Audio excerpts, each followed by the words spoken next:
আসসালামু আলাইকুম। Salt cooking and baking চ্যানেলে আপনাদের সবাইকে স্বাগতম। আজ আমি শেয়ার করব নরম তুলতুলে সুইট চিজ ব্রেড। এটা দেখতে যেমন সুন্দর, খেতেও ভীষণ মজা। মুখে দিলেই একদম মিলিয়ে যাবে। তুলার মতো নরম। তো দেখেই বুঝতে পারছেন এটা কতটা সুন্দর হয়েছে। দেখতে যেমন সুন্দর, খেতেও ভীষণ মজা। তো এটা তৈরি করার জন্য আমি এখানে 2 কাপ ময়দা নিয়ে নিয়েছি। সাথে দিয়ে দিলাম পরিমাণ মতো লবণ, 1 চা চামচ ইস্ট এবং 1 টেবিল চামচ চিনি। আরও দিয়ে দিচ্ছি 1 টেবিল চামচ পাউডার মিল্ক আর 2 টেবিল চামচের মতো তেল। এগুলো দিয়ে আমি সমস্ত উপকরণগুলো একসাথে ভালো করে মেখে নেব। সুন্দর করে মেখে নেব যাতে তেলগুলো সমস্ত ময়দার সাথে লেগে যায়। এ পর্যায়ে আমি দিয়ে দিচ্ছি এর মধ্যে একটা ডিম এবং ডিমটা দিয়েও আমি এটাকে কিছুটা মেখে নেব। এ পর্যায়ে আমি এটার সাথে অ্যাড করব অল্প অল্প করে কুসুম গরম পানি। এখানে বেশি গরম পানি নিতে যাবে না, হালকা কুসুম গরম পানি দিয়ে আমি এটাকে একটা সফট ডো তৈরি করে নেব। তো দেখতে পাচ্ছেন আমার ডোটা হয়ে গেছে। এবার আমি এটার উপর দিয়ে তেল লাগিয়ে নেব, নিয়ে এটাকে আমি হাফ অ্যান আওয়ারের জন্য রেস্ট রাখবো, কারণ এটা রেখে দিলে সুন্দর মতো এটা ফুলে যাবে, ফুলে ডাবল হয়ে যাবে। এ পর্যায়ে আমি এখানে চিজ দেখতে পাচ্ছেন, চিজগুলো একটু ছোট ছোট করে কেটে নেব, একটু কিউবের মতো করে কেটে নিব। আমি এটাকে ছোট ছোট করে কেটে নিচ্ছি, আপনাদের পছন্দ মতো সাইজ করে এটা কেটে নেবেন। দেখতে পাচ্ছেন আমার হাফ অ্যান আওয়ার পরে আমার এই যেই ময়দাটা রেখেছিলাম সেটা একদম ফুলে ডাবল হয়ে গেছে। এবার আমি এটার মধ্যে থেকে বাতাসটা রিলিজ করে দিচ্ছি। সুন্দর মতো এটাকে আমি আবার একটু মেখে নিলাম, নিয়ে এটা আমি কয়েকটা পিস করে এটাকে কেটে নেব। ছোট ছোট করে আমি এটাকে কেটে নিচ্ছি। তো আপনারা আপনাদের সুবিধা মতো এটাকে ছোট বড় করতে পারেন। আমি একটু ছোট ছোট করে এটাকে লেচি কেটে নিয়ে এটা একটু স্প্রেড করে নিচ্ছি।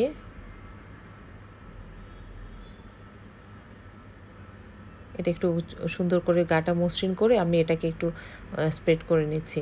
নিয়ে এটা হালকা একটু স্প্রেড করে নিয়ে এটার মধ্যে আমি যে চিজটা রেখেছিলাম সেটা দিয়ে আবার এটাকে মুড়িয়ে দেব।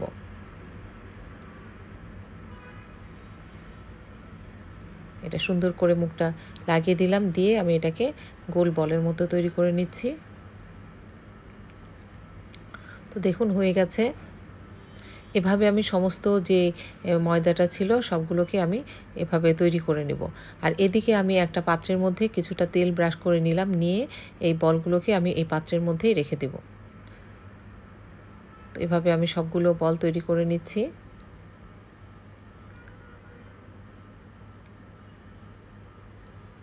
এগুলোকে হালকা একটু ফাঁকা ফাঁকা রাখবো, কারণ এটা যখন আবার আমি কিছু সময় রাখবো তখন এটা ফুলে আবার ডাবল হয়ে যাবে।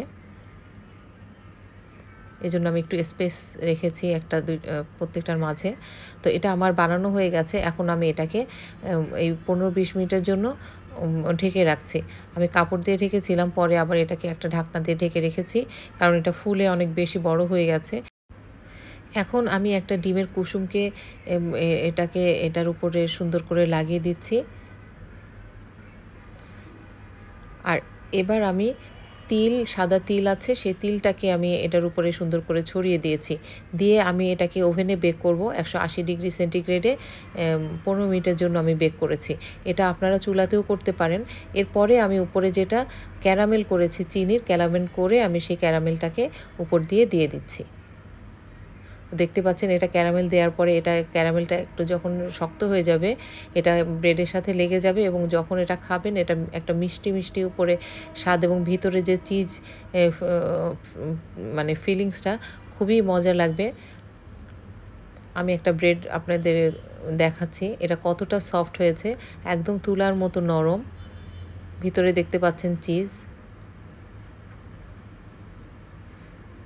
আবারও আর একটা তুলে দেখাচ্ছি। এটা সুন্দর মতো একটা টান দিলেই এটা প্রত্যেকটা আলাদা আলাদা হয়ে আসবে। এটা কালারটা যেমন সুন্দর হয়েছে, দেখতে সুন্দর হয়েছে এবং খেতেও ভীষণ মজার। আশা করি আমার ভিডিওর রেসিপিটা আপনাদের ভালো লেগেছে।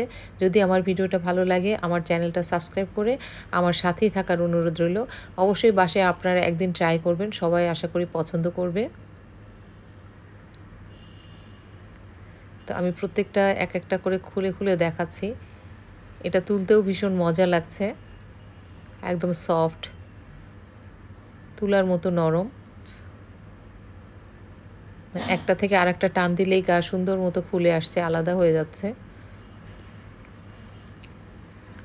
তো আজকে এই পর্যন্তই, আবারও দেখা হবে হয়তো অন্য কোনো ভিডিওতে। সেই পর্যন্ত আপনারা সবাই ভালো থাকবেন, সুস্থ থাকবেন এবং আমার ভিডিও দেখবেন, আমার ভিডিওতে লাইক কমেন্ট করবেন।